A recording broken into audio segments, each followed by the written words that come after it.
Well, good afternoon, everybody, and thanks for joining us for a very special edition here on the JS Mindset. My name is Denny, and today is Wednesday, October 23rd, 2019. We are absolutely delighted to be sharing the platform today with an investigative journalist and a living legend in the literary world. In addition to Jim Sinclair and Bill Holter, joining us is a very special guest, G. Edward Griffin, the author of The Creature From Jekyll Island, a now classic investigative book written on the origins of the Federal Reserve. There are few authors in this world who have the ability to do deep dive-like research for their writings. Edward Griffin is one of those writers, and I've heard him compared to the late James Michener, who wrote fictional family stories of certain geographical regions where he backed up his wonderful stories with just solid research. However, in The Creature from Jekyll Island, Ed Griffin doesn't write about fictional characters. He writes about real, live people who lived and breathed and connived and bribed and literally stole the solid foundation of our finances in the United States from the American people. The research in his book is impeccable, and it dismantles piece by piece, layer by layer, the mainstream theory that the Federal Reserve serves and stabilizes the American financial world. Nothing could be further from the truth. So we're delighted to have you, Ed Griffin, and welcome to JS Mindset. Well, thank you for inviting me. It's my pleasure. It's one of my favorite topics. Well, I bet it. All right, Ed. The way you wrote the book is incredible to me. You sort of sucked us all into this historical mystery surrounding the beginning of the Federal Reserve that took place over 100 years ago. But how did you get hooked onto this story and begin to research the secrecy and genesis of the Federal Reserve banking system?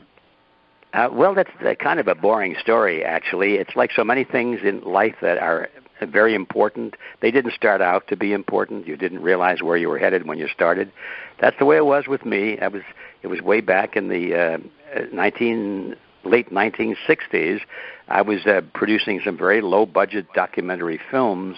And in fact, we didn't even call them documentary films. We called them film strips in those days, where a speaker stands up in front of a crowd and he's giving his lecture. It's like a PowerPoint, but we're projecting the images on the screen, and then there was a beep, and then the operator would advance the picture to the next picture.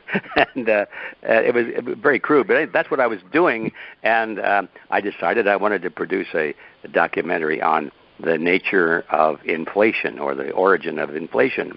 And so I started to do my research on that, and of course that leads directly to the engine of inflation, which is the Federal Reserve System. And so I had this couple of banker boxes full of research material getting ready to roll. Never did produce the film because I got sidetracked on other things that seemed to be more urgent at the time. But that was how it started. And so I had all this research, and I'd read quite a few books and reports, and I'd interviewed people. Never thought I would do anything with it until finally one day a little group in Pasadena asked me to give a speech, if I would, on the topic of taxes. And I said, well, I don't know anything about taxes except that they're too high, and I'm against them, or something like that. I said, but I could talk to you maybe, to your group, about that hidden tax, and left it there. And the lady said, what's the hidden tax? I said, well, inflation. That's a hidden tax. I mean, everybody pays it, and they don't know where it goes, but they have no choice. They pay it whether they want to or not, and it's tax. Oh, well, we'd like to hear about that. And so I gave a speech on that. And it was pretty successfully received. I mean, everybody said, you put that on the road. You should do that. Well, you never tell an aspiring public speaker to put something on the road because he'll do it. And so I did. I said, okay, if people like this talk, and I thought it was extremely important, I prepared something called, it was called a reality course or a crash course on money. And it was a one-day seminar, and I put it on the road and did that for about a year, and it was very well received. But then I became embarrassed because people were asking me questions about, well, Mr. Griffin, if this is true and we're heading into these problems and the money is disappearing in its purchasing power, what should I do? Well, how should I invest my money? How do I protect myself? And that's what I knew that I was a fraud, because I had no idea how to answer those questions. I didn't really know anything about the real markets out there, investments or anything like that. All I knew is that there were a bunch of crooks stealing our money through the banking system. So I quit doing the seminars, and I enrolled in what's called the College for Financial Planning, which is a correspondence course that everybody takes. It's kind of like a CPA course, except you come out with a certificate that says you're now a financial planner. Well, I didn't really want to be a financial planner, but I thought that would be the best way for me to learn about the real world of markets. So I did that, and then I realized, oh my gosh, I had a better grasp of this story, and I thought, this is bigger than I thought. So that's when I decided to write a book. Okay, and I started to write a book, and it was the whole process was probably about a 7-year process from start to finish. So that's the boring story. I just went from one thing to the next and learned as I went, actually. And I came out at the end of it realizing, even though in the beginning when I was giving these seminars, I really was quite ill-informed. I didn't have the whole picture yet. So, and I probably still don't. That's the thing about these complex topics. You can live within a story your whole life and never really know all of the aspects of it. You're going to be self-deprecating. I can see that, but I'm going to tell you that anybody who can pass the CFP course as it is now, I took that course. It was a 6-hour exam. I don't know what it was back then, but it was a killer. That's what it was. It was a killer. Yeah, let's talk about the book. And their old saying is, the enemy of my enemy is my friend. Ed, the men who set up the Federal Reserve weren't friends of each other, and in fact, they probably considered several in attendance at Jekyll Island as their enemy. So how is it that they came together like individual mafia banking godfathers of different crime families to put together the Federal Reserve? How did it come about? Who arranged this?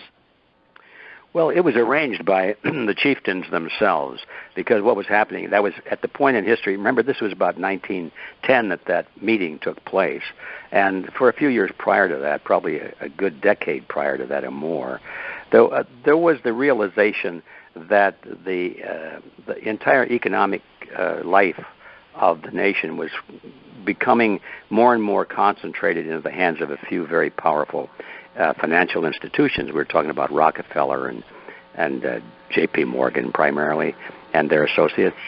And so there was a lot of competition, as you say, and they didn't like each other. They distrusted each other. But this was the period in history what some historians call the dawning of the cartel.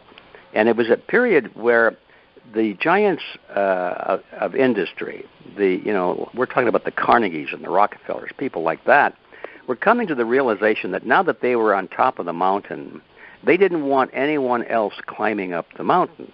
And they became very preoccupied with the question of how do we prevent competition now?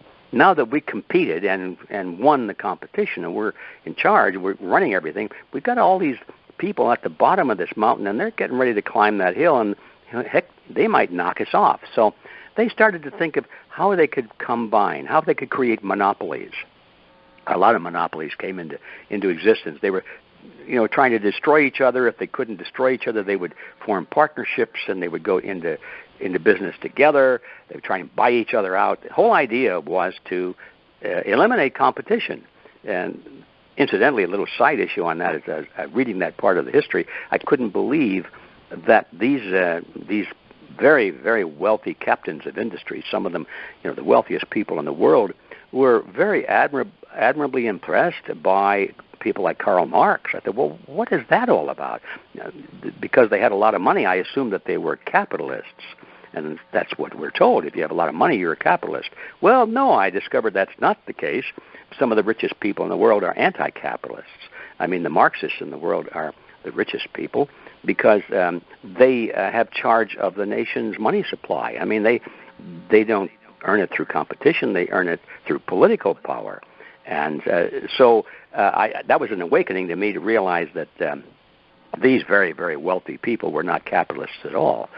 There's the name for them is they were collectivists, and they had a lot in common with people like Karl Marx and Lenin and Mao Zedong, and even today you see that. I mean, I'm getting off on a sidetrack, but anyway, so I was looking at all that development, and it is a period where these captains of industry were deciding we want to eliminate competition. John D. Rockefeller was quoted by all of his biographers as saying, competition is a sin. And he made it sound like he was a humanitarian and he wanted to improve society by eliminating competition. But in reality, he just meant he wanted to remove his competition, and so he could remain at the pinnacle of control. So the way to do that is to form, either to create a monopoly. If you can't beat your opponents, then you form a partnership with them. And when you create a business arrangement with several competitors, that's called a cartel. And so a cartel was not new, but it was really coming into its own at that time in history when the Federal Reserve was created. So the idea was that these guys got together and said, okay, look, we're competitors, but now the public is on to us. There was a big hue and cry at the end of that century to break the grip of the money trust. That was a phrase that I kept coming across over and over again when I was doing research for this. You know, in the old newspapers, there were editorials. Quite often they'd be headed with slogans like "break the grip of the money trust," and some politicians were running their political campaigns on that kind of a slogan.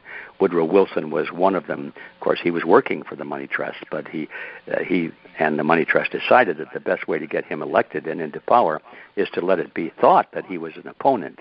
So they were playing that game. But break the grip of the money trust, that was the big hue and cry at the time. And that simply, they knew that something was going to happen. Congress was going to pass a law that was going to break the grip of the money trust. Well, they could sloganize all they want to, but they didn't want that to happen. They could say they wanted that to happen in order to get influence, in order to get votes and that kind of thing. But that's the last thing in the world that they really wanted. What they really wanted was to be put in charge to prevent breaking the grip of the money trust. And so the bankers essentially got together and said, look, somebody's going to write a law to control us and to reduce our influence in the economy. And we can't just sit back and let that happen. No, of course not. So we have to pretend that we are in the forefront of this movement to break the grip of the money trust. And we will write the law that supposedly is going to do that. Well, you can't just do that out in the open, so that's why they all retreated to Jekyll Island off the coast of Georgia back in 1910 and had that famous secret meeting. Well, famous now, but at the time, of course, it was a secret meeting. And so these competitors got together, and they sat around a table in Jekyll Island at a very fancy club there called the Jekyll Island Club. And for 10 days, they hammered out the details of their cartel that they wanted to create.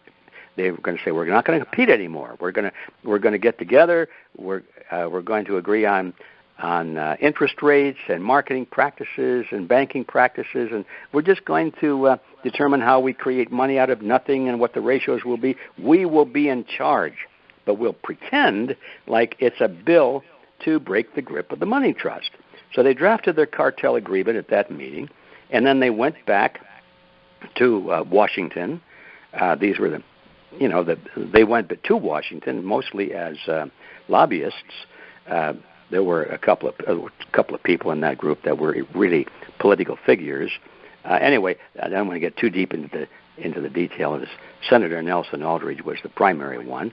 And so they took this cartel agreement back to Washington, D.C., and if you can imagine a huge eraser, and they'd erase off of the top of the page the words that said cartel agreement, banking cartel agreement. Erase that off, and then in place write in the words Federal Reserve Act. And then they presented it to Congress and said, this is going to break the grip of the money trust, and all the idiots voted for it, and that's how we got the Federal Reserve System. Now, that's my sort of grade school explanation of how this thing came about and what it really was. But in spite of the oversimplification, and there's a lot of it, of course, but in spite of that, it's a very accurate representation of exactly what happened. Ed, one of the delights of growing up in the 50s and 60s, I think you were in the Army at that time, is we were all led to believe that things weren't rigged, that everybody had a fair shot at knowing right from wrong and truth from lies, and that in the end, we were still all Americans pulling for the United States, and we were pulling together.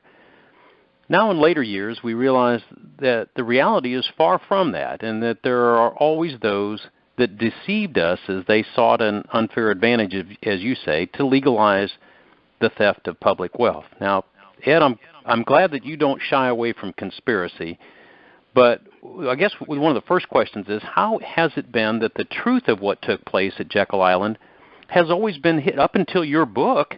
That was, 1994. Up until that point, it's been hidden from us as Americans. How'd they pull that off?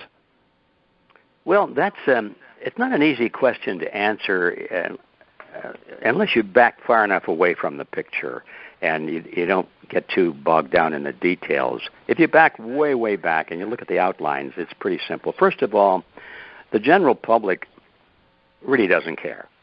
They just think, well, the money system, that's too complicated for me. As long as it's being taken care of by those people in Washington, and I vote for the people in Washington, so I know since I vote for them that they got to be, they're there to help me. So I don't care what they come up with, and they just sort of trust the system, and they're encouraged to do that, So that's a big chunk. But most people don't care, and if they do care, they start to look at it. They're confronted by a sort of a blizzard of technical terms, banking terminology and political terminology, and I think, oh my gosh, I got to go to college to figure this one out. So then, I got other things to do. I'm a carpenter, or I make shoes, or I'm a salesman, or something. I guess I have to leave this to the bankers. Again, they fall back on the assumption that, well, we can trust the system because it's in the hands of the political leaders that we elect, and so therefore it's okay.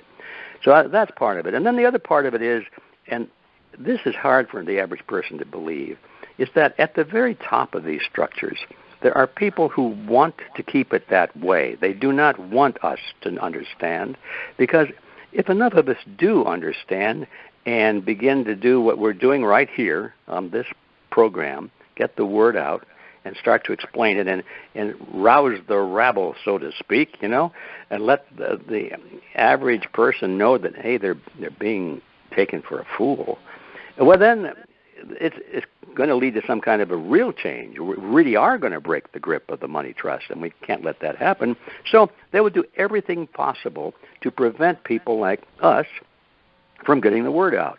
And so they try to make us look like fools. They call us conspiracy theorists.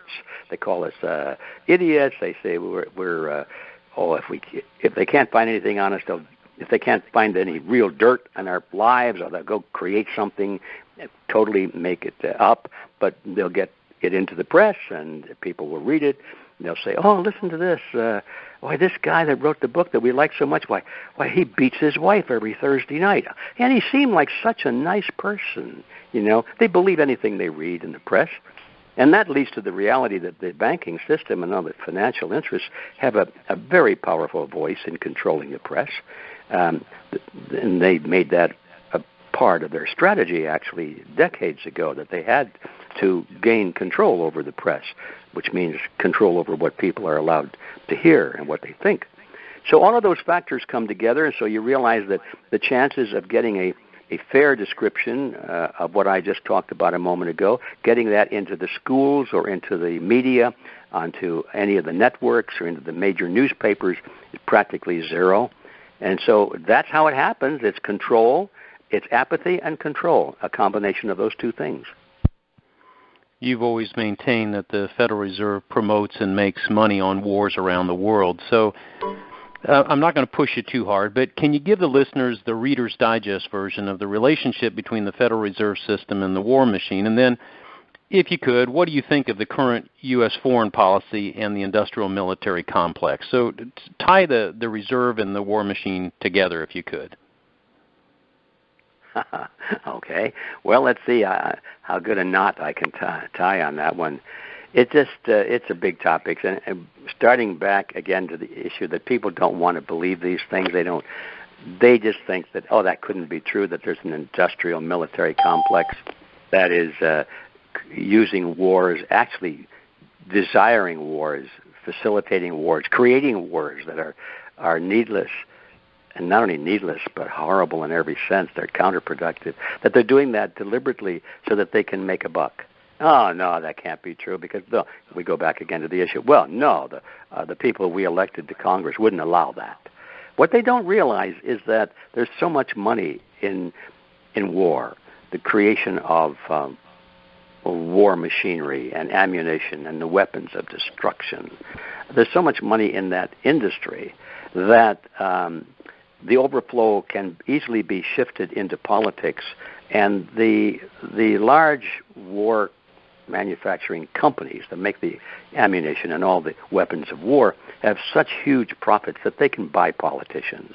They buy politicians with such generous donations to their campaigns, and that they can count that those politicians will always vote the way they want them to vote. They'll always increase the war budget, and they'll always perpetuate the line that, oh my gosh, we have a terrible enemy, and we must defend America. So if you don't vote for this $1 trillion increase in the military budget, why, that means you're an enemy of America, because look, we're weakening our defenses, and look, we have this horrible enemy here and another horrible enemy there, and look at this terrorist activity here, and oh my gosh, do you care about your children and your families? Don't you care about your country? It's a game. It's a vicious game, and most people lose that game because they don't know it's a game. They really take it for real, and so I'm sort of wandering around, bouncing on the topic. All of these things are at play.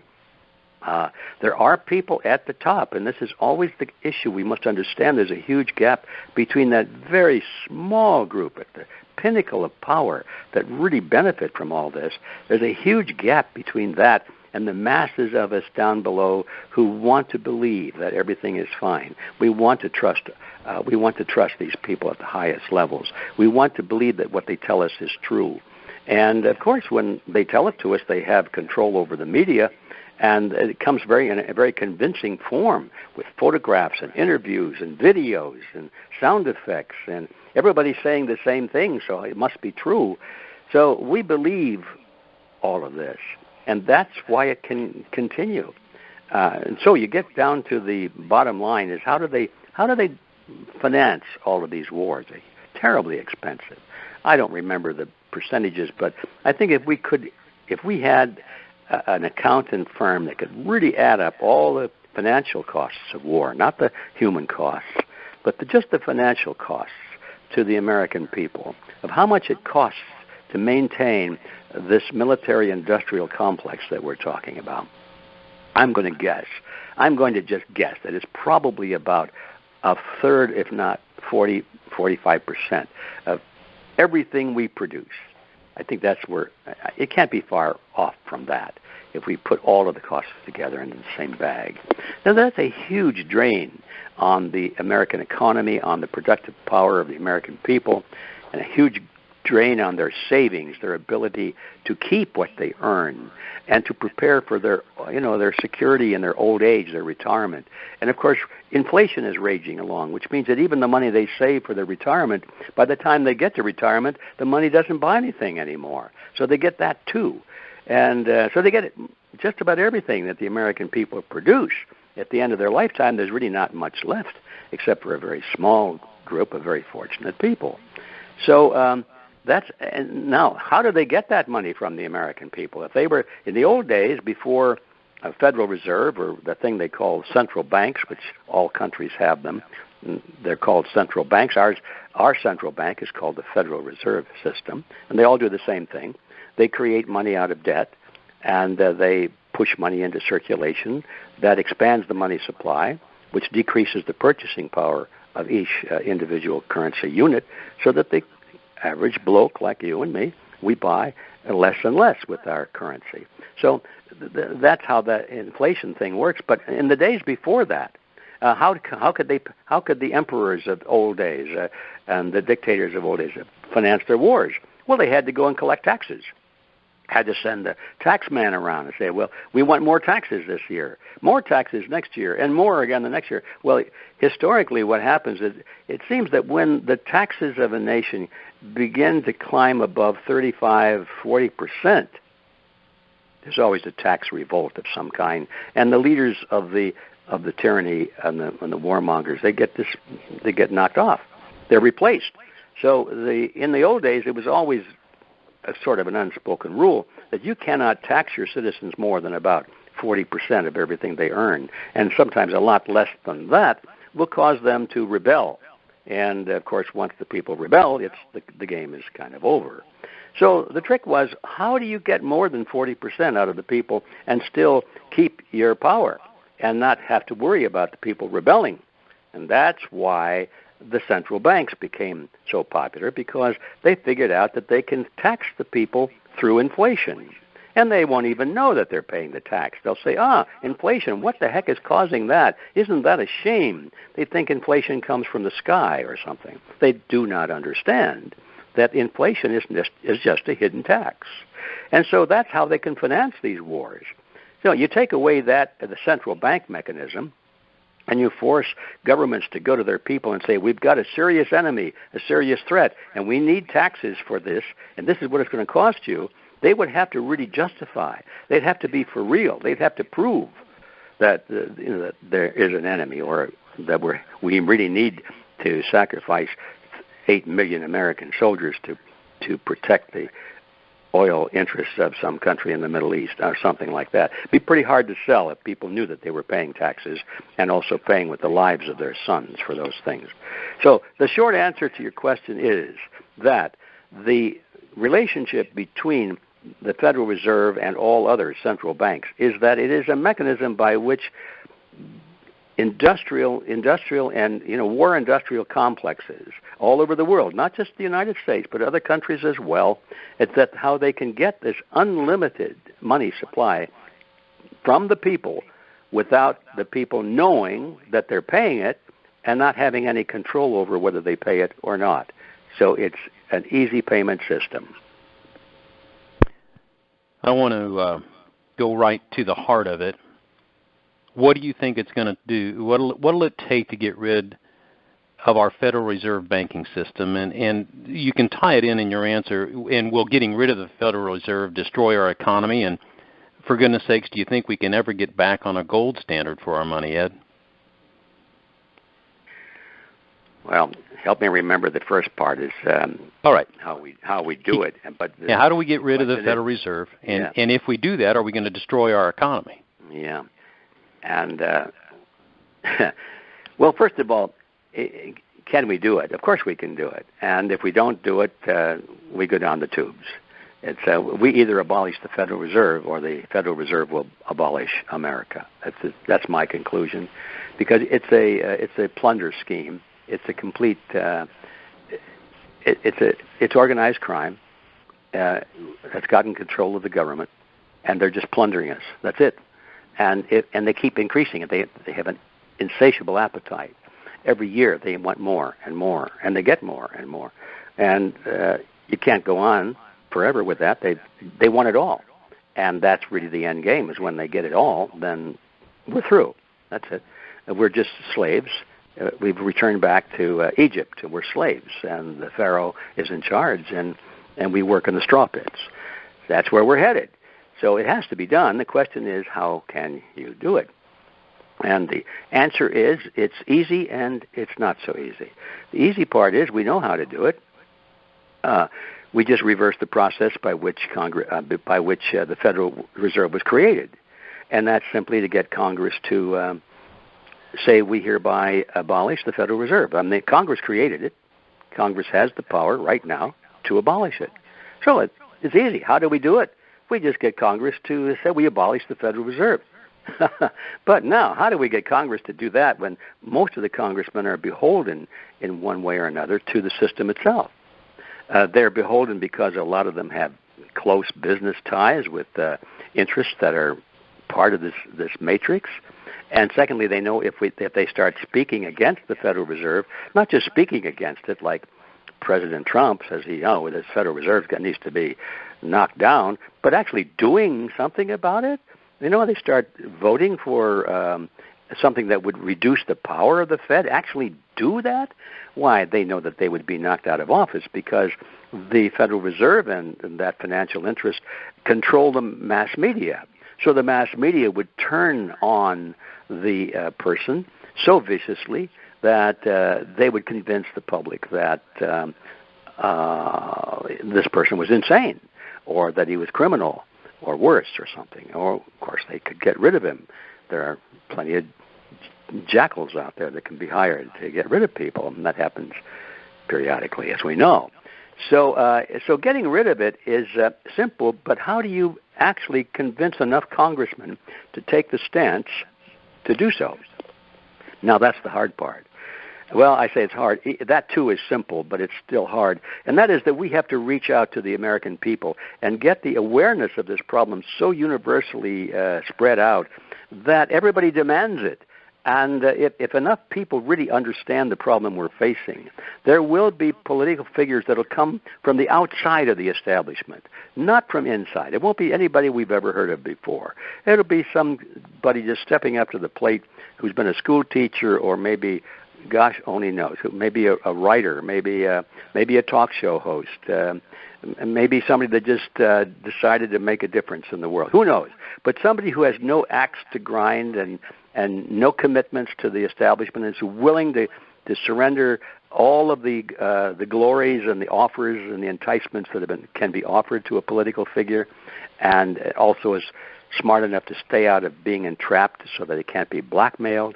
All of these things can be done if a person is informed and they know who their enemy is. That will come. It'll come eventually that way. It won't be under the present system, however, because right now the average American doesn't care. Right now the average American doesn't know. And right now the average American doesn't see or believe that he has the ability to do anything about it anyway. So all of those things have to be overcome. And that's the reason that we created an organization called Freedom Force International, which I know we don't have time to talk about now, but it's made up of a group of people around the world who face this same problem in other countries as well, who are determined to bring about exactly what I have described.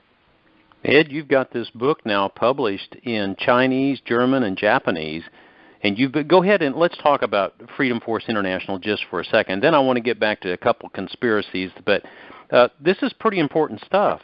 Freedom Force International is that's bellwether stuff. I love hearing about that. Oh, well, I'm glad that you know about it. Yeah, because we do need a force. How do I approach this topic? So many things flood across my mind at the same time.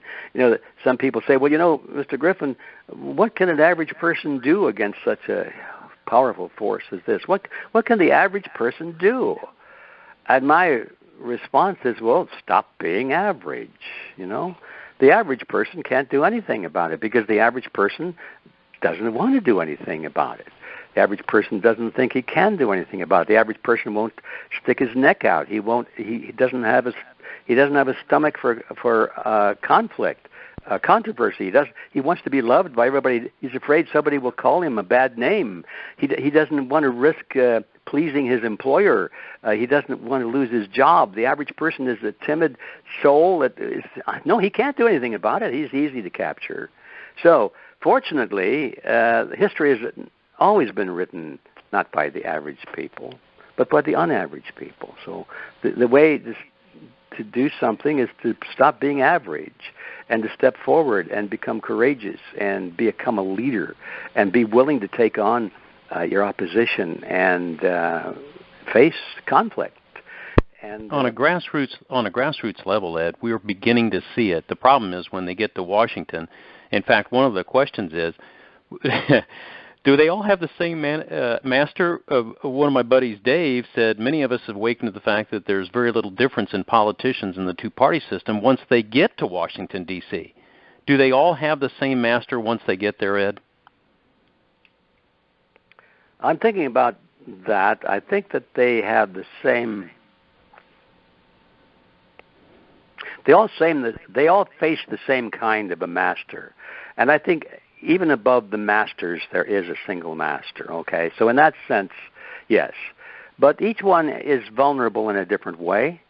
Some people just have this passion for fame and wealth. That's their master, and the master that controls them is the person or group that provides them fame and wealth. Okay, there are other people who have, let's say, sexual preferences that most of us would be horrified to even think about. Our opponents love to put those kinds of people into power because they have the goods on them and they can blackmail them. They can say, well, you step out, you do this, or we will not only ruin your reputation and you lose all of these wonderful benefits that you now have, but you will be ruined for life. In fact, we might even put you in prison. somebody like Weinstein, for example. We'll put you in prison. And who knows, you might even be suicided in prison. But there are different ways of mastering people who like to go into politics because they enjoy politics. We need people that go into politics because they hate politics. And they don't go in there for their own personal gain. They go there to make a difference to the system and to change the system. But back to your question, yes, I think it's basically the same master. It's hard to put a name as to what that master is.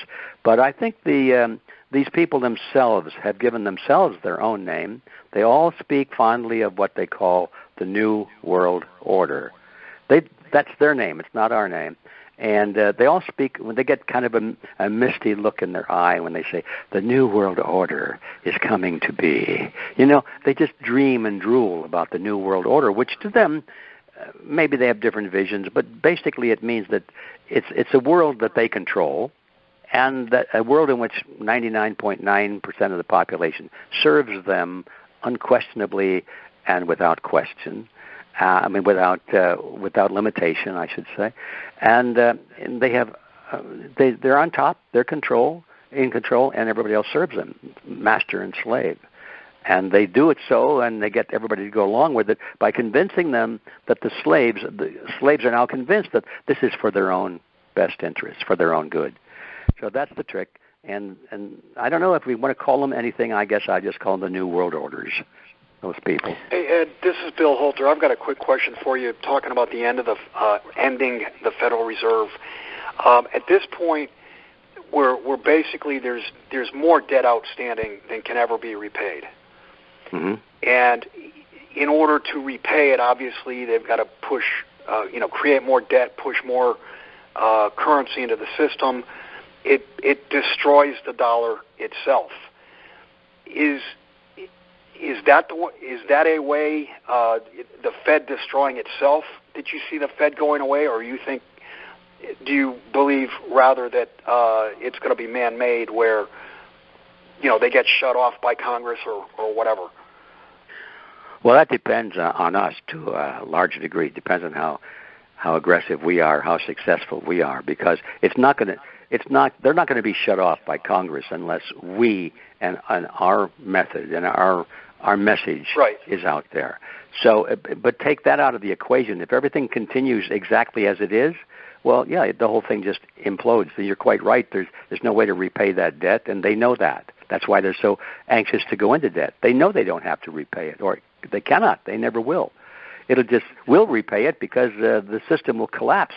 The dollar will buy nothing anymore. And so we were expecting to be repaid. Oh, I'm going to get $50,000. Oh, when you get $50,000, you can't buy a postage stamp with it. Right. So that's how it's repaid. And they know that.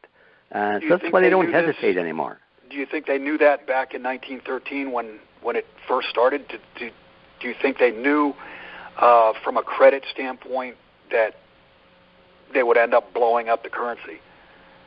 I believe they had to. I think that the people that created the system, remember, this system was imported from Europe. It really was borrowed almost exactly from the Bank of England. The Rothschilds were dominant over the Bank of England. They were probably the leading figures in creating the central bank concept. They understood it very well. But no, does that mean that even all the bankers within the system understood it? I'm not sure about that. I doubt it. I think most people within the system were good people, and they would never have willingly participated in a system that they knew that would end up in the destruction of so many lives and of the system itself, of the country, of the nation, the community, the world. I don't think they would have done it. But at the very, very top, and here we go again, at that extremely small number at the top, they must have known it. Heck, if a guy like me from University of Michigan, who never took an economic course in his life, except Economics 101 or something like that, if I can understand it, you know that these masters who put it together understood it very well. Ed, I'm going to pivot just a bit because we've got a friend that wants to know your thoughts about Julian Assange. Is he a key to the deep state puzzle, or is he just a distraction who will never be allowed to testify to the secrets he knows? What's your take on Julian Assange? Well, that's an interesting question. I haven't even thought about my take on Julian Assange. I've always taken him at what he appears to be. And to me, at least, he appears to be somebody that stumbled into something and was outraged and did his best to get the truth out, got slapped down, went into hiding, and I guess they're going to drag him behind the tractor or something. I've always accepted that he was exactly what he appeared to be. I'm very suspicious about false leadership in this game, because I do know from seeing how these people who created the Federal Reserve actually created their own opposition so they could control their opposition. And I realized, oh my gosh, what a brilliant tactic that is. And then since then, I've seen it show up everywhere I look. Quite often, the leader of the people that we'd like to have faith in, because they're saying all the right things, actually are put there by our opponents to be our leaders so that we cannot win. At the very end, it buckles. They lose, because that's why they're there. They're there to be our leaders, but not to allow us to win. And so I'm very suspicious of that. And I see it a lot when a lot of people would question it. But nevertheless, with Julian Assange, I don't see it there. It might be there. I don't know. So I guess my answer is I think he is what he appears to be. Ed, the gold price has been suppressed for decades now. Do you believe that this was, I always feel safe using the word conspiracy with a guy like you, Ed. Thank you. Always before when I'm in a conversation, if I say the word conspiracy, I see everybody's pucker string pull up tight. But with you, I think I'm safe. Do you believe that the elite families of the world have acquired gold during this period of suppression of gold prices? Was that the reason that they kept it suppressed? Well, that's two parts to that question. Yes, they have acquired large amounts of gold. In fact, a lot of the central banks that we're talking about have also acquired huge stockpiles of gold, and they all want gold. Now, at the same time that they are wanting gold and amassing as much of it as they can get their hands on, they're telling everybody else out, oh, gold is worthless. We don't want gold. You get rid of that stuff. That's worthless. They don't want us to have it. And that right there is kind of a tip as to there's some kind of a game going on here, and we're not supposed to win this game. Anyway, and so it leads to the question of why would they want gold, but they don't want us to have it, and they don't want gold to back the currency? Well, it's pretty simple when you realize that the banks, of course, are in charge of all of this part of the puzzle. The banks make their money from interest on loans. So that means interest of money. Banks need money. They need an inventory to loan. Well, if you and I were a bank and all we had was $10,000 worth of gold money in our vault, that's all we could loan. And boy, trying to make a killing on interest on $10,000 loan is kind of hard. I mean, we better go into a different business. So what we need a lot more than $10,000 to loan. And we don't want to depend on the people holding gold to come into the bank and say, okay, we're going to deposit our gold into your bank, and now you can loan this money out and earn interest on it. Because that's too slow. It's too limiting.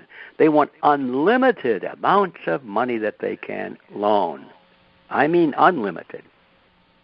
The only way to do that is to break it away from gold or anything else that would limit the supply. They need something that they can create themselves out of nothing. And no restriction. And so that's what the whole game is with the central banks, is to legalize this act of being able to make money based on nothing except the credit of the borrower. So they create it out of nothing except whatever assets or credit the borrower has. So they're really, the borrower is the source of the money. And it's kind of an interesting idea once you get your head around it. So the banks do not want gold or anything else in the money supply because that would limit the quantity of their inventory of loans. It would severely limit the amount of interest they could earn. So that's, in a nutshell, is why they don't want money behind them. I mean, gold behind the money system, but they love gold themselves because they know that their system they created is destroying the purchasing power of those paper dollars. But the gold, in terms of its purchasing power, is maintaining itself very well, thank you. Now, there was another part to your question which I don't recall now. What was the other part to that? Just the whole idea of suppression. Are they suppressing it for their own benefit for acquisition? And I think you answered that very cleanly. Well, yeah, and the other part of that is that they suppress the price of gold because if they allowed gold to seek its normal value in a free market, that would show up. It would become a measure by which to gauge the value of all other currencies. And then we really would see how much inflation really there was. And they don't want that because they want people to keep their confidence in the U.S. dollar or the Deutschmark or the yen. They want them to say, well, yeah, I know there's inflation out there. I don't know quite what it is, but they tell us it's 3% or something. I guess it seems more like that. Seems more than that to me, But they don't want people to know what the real rate of inflation is because then they would become dissatisfied with the system.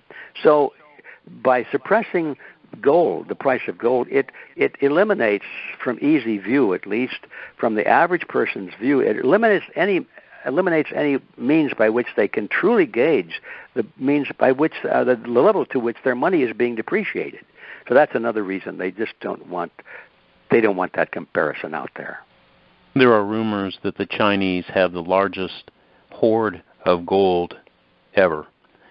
Do you believe the Chinese will, going back to the enemy of my enemy is my friend, if they are trying to get rid of the United States, what better way than to blow up their currency now that we're off the petrodollar, or soon to be? Do you believe the Chinese will use their gold stash to establish a gold peg, maybe? Well, I'm thinking about that.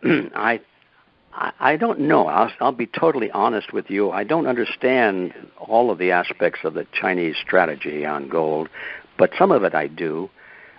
First of all, we know that China, let me put it that way, that China has never abandoned its ancient creed, is that America is enemy number one. The leaders of China, I believe, deep in their heart, are looking forward to the day or the age where America will be on its knees and serving them as the masters. There's no doubt in my mind, and they still write books and essays and give speeches on that topic today. So we also know that the Chinese are not particularly interested in serving the best interests of the people of the world or even the Chinese people. It's like in most countries, there's that hierarchy. That's what it's all about. In their case, it's the Communist Party and the communists and the ruling class. That's what they serve. And so if they're hoarding gold, they're not doing it because they want to make a wonderful economy for the Chinese people. It's because they want it as a means of acquiring political power and global power for the Chinese hierarchy. I am convinced that what the Chinese are hoping to do is to make the Chinese yen the primary currency in the world, just like the U.S. dollar has been for so long, which will give them tremendous political clout if they can bring that about. And if the only way they can bring that about is to back their currency by gold or a portion of it, they're perfectly willing to do that because that's what they want. They want that currency to be the master currency of the world. So having achieved that goal, if they can do it that way, that doesn't mean they have to keep the gold behind the currency forever. It just means it's like a demo. I mean, this is how we'll make it work for now, but later on, we don't have to keep it that way. Once we're in the saddle, well, then we're in the saddle like the U.S. is. And I think that they would definitely not keep gold behind their currency for very long, or at least at a substantial ratio. Because being able to expand the currency through inflation is so politically powerful that I can only imagine that it would have to be statesmen like Jefferson and Madison and Washington and people like that who would consciously forego personal power and leverage for the benefit of the nation or for mankind. Not many people in that category, and at least not today. I don't see many of them anywhere in any country, and especially not in China. Ed, I've only got one more question. I promised you we'd try to keep this to an hour, but it's going to pull on all of your experience. I remember your very passionate speeches about individualism versus collectivism.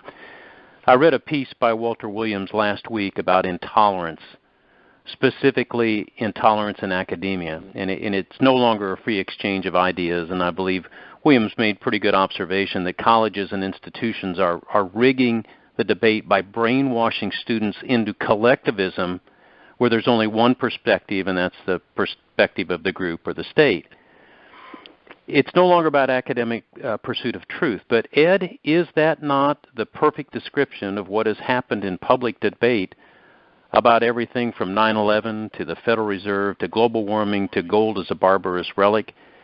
God bless you for getting this group back together. I am so excited to know that this Freedom Force International is going to address this. But give me your thoughts about individualism versus collectivism as far as the brainwashing that's been taking place.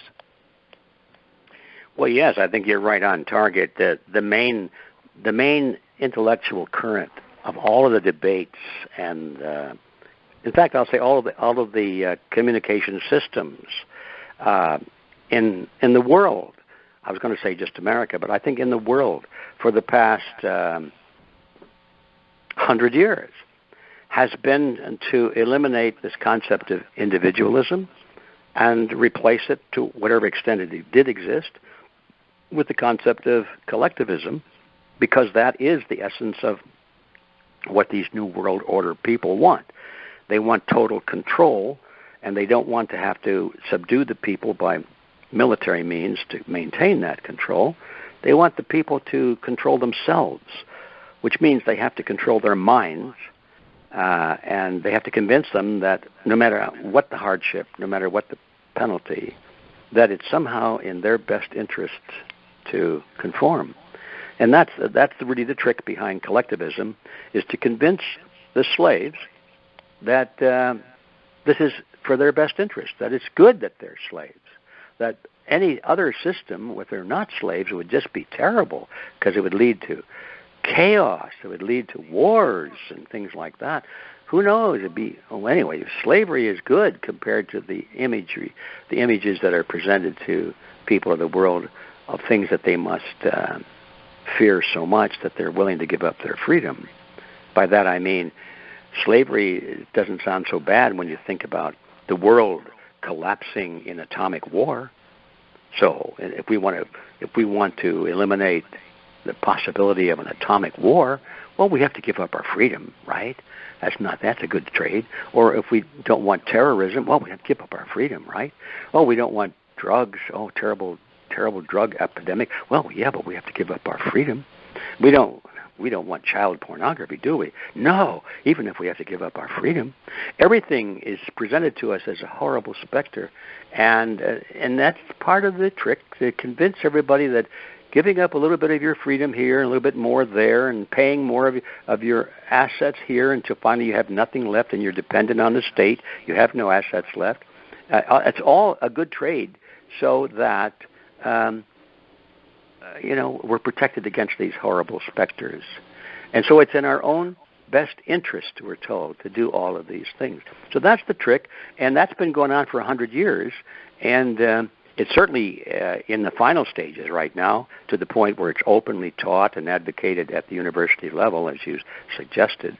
And it's pretty well done. I think the students going through the universities today, I don't know what the ratio is, but I'm going to guess that it's probably 70% of them are buying into it. Now, when I went through school back in the 50s, there was a lot of it then. I didn't know what it was at the time. Looking back in retrospect, I realized that they were teaching collectivism, the greater good for the greater number concept. And I was buying into it, but fortunately I wasn't particularly interested in political science or sociology or anything like that. I was I had other things on my mind. But even then, and it was only in its weakest form, it was obvious. Today, it's total. Anybody's on campus today at most state-financed universities, if they even said what I just said now, they would be kicked out. They would be banished. They wouldn't be allowed to teach. They probably wouldn't even be allowed to attend school as a student. So it's gotten to the point of such complete control over opinion, over the thought process, that I think it's worse than it was in the Soviet Union. I think we have progressed further toward collectivism in America now, and in terms of that aspect of it, control over the thinking process, than even the Soviet Union had. But how many Americans know either one? How many Americans even know what the Soviet Union was, for God's sake? And how would they compare what's happening in the United States to the way it was, say, 100 years ago, when all of our history has been expunged from our history books, and you're not even allowed to teach American history? So that's the game. Control your slaves by controlling their thought processes, and that.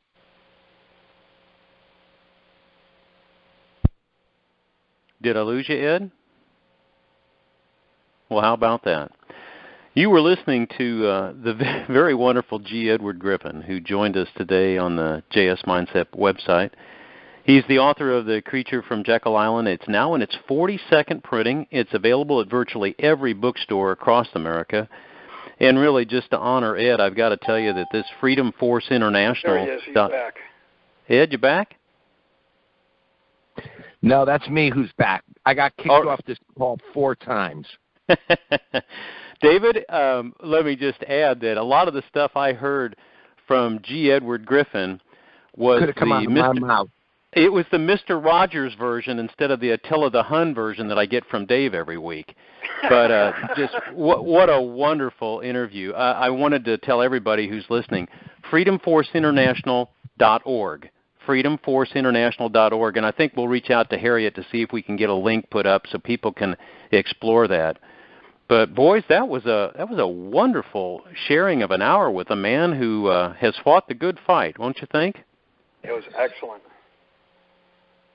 All I could tell you is I was given his book in 1996 by a customer of mine, and I told Bill the whole story, but it set me on the path. It finally, I had always been a counter thinker, and I always knew they were setting us up to be screwed. I just wasn't exactly sure how.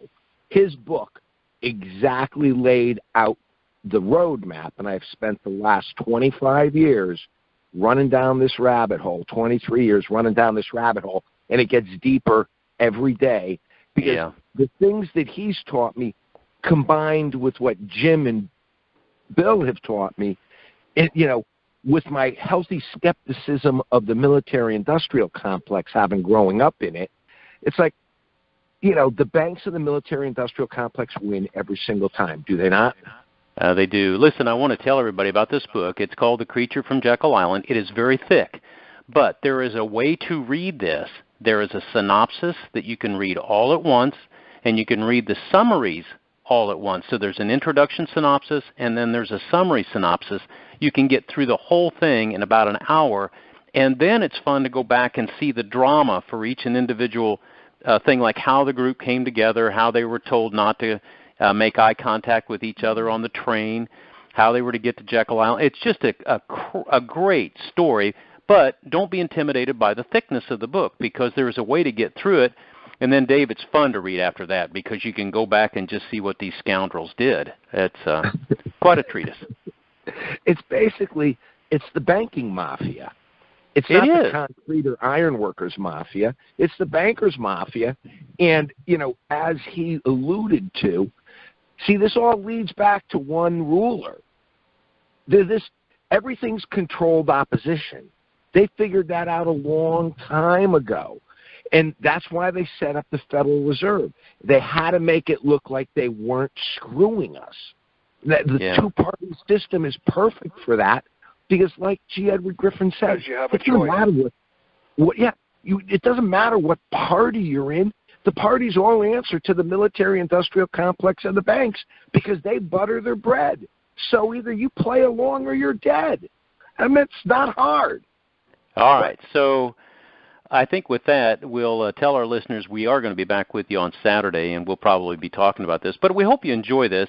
Bill, you are going to post this privately on the... I'm going to post this for subscribers for 24 hours, then we'll make 24 hours. Right. We'll make it available to the public. And since we don't, Dave and Jim and I don't have access, would you reach out to JB and tell him thanks for helping us get this one put together? Yes, I'll do that. That'd be great. This was like the guys. G. Edward Griffin is a genius. Whether you agree with every single word he says, I do. And you know, he's not a conspiracy theorist, and he taught me I'm not a conspiracy theorist. I'm a critical thinker. I actually could turn around in a crowd of 70,000 people walking this way and say, that's bullshit. I'm not going that way. And this is the Matrix. I mentioned it. G. Edward Griffin mentioned it. It's a mental matrix. I like the Mr. Rogers version better than the Attila the Hun version, though. I have to tell you, he's just got that nice Jonathan Winters voice. Right. You always sound like you're ready to kill me. Well, but at the end of the day, what Bill's telling you, that we're dead because they have total control over. I think I just heard Ed come in. Ed, we've been singing your praises for 5 minutes, hoping you'd come back so we could say thank you. I've been sitting here taking notes. I heard the whole thing. Oh, you heard the whole thing? Well, okay, I'm sorry I called you Mr. Rogers, but you're so demure compared to Crazy Dave now. So. Well, hey, listen. Somebody mentioned the Matrix. Can we make a little plug here for the upcoming Red Pill Expo? Oh, absolutely. They're in Nevada? Yeah, in Mesquite, Nevada, November 8th and 9th, yeah. And where do you find it? Now, we've already turned people to freedomforceinternational.org. Can you get things on that website for that one? Actually, not yet. I probably should add something to it. Well, let me just make just a simple statement on it, and that is that almost everything we're talking about in one way or another it can be categorized as illusion versus reality. And so many aspects of our lives, and the most important aspects of our lives, we find that they're based on illusion. And the more we learn about them as we get older and the more we research, the more we come to the amazing conclusion we've been fooled all these years. So anyway, it cuts across so many different topics. We decided 3 years ago to put on something called the Red Pill Expo. And sort of, it's a takeoff on the meme that was created by the sci-fi movie The Matrix, and the whole idea, take the red pill, man, wake up, see life the way it really is. So we did a Red Pill Expo in Montana back in 2017. It was a runaway success. We've had 3 of them since then, and now we're doing the next one coming up on November 8th and 9th in Mesquite, Nevada, which is 2 weeks and 2 days away. Yeah, it's redpillexpo.org. Redpillexpo.org. That's it. Look it up, and you can see all the speakers. I'll be speaking, of course. Naturally, you can't shut me up. But we have some really great speakers on the program. So look it up, and I hope to see you. Ed, you're a gracious human being. Thank you for taking us back to school. We all needed this very, very much. And you've got some friends here at JS Mindset. We'll try to make you the hero that you belong, okay?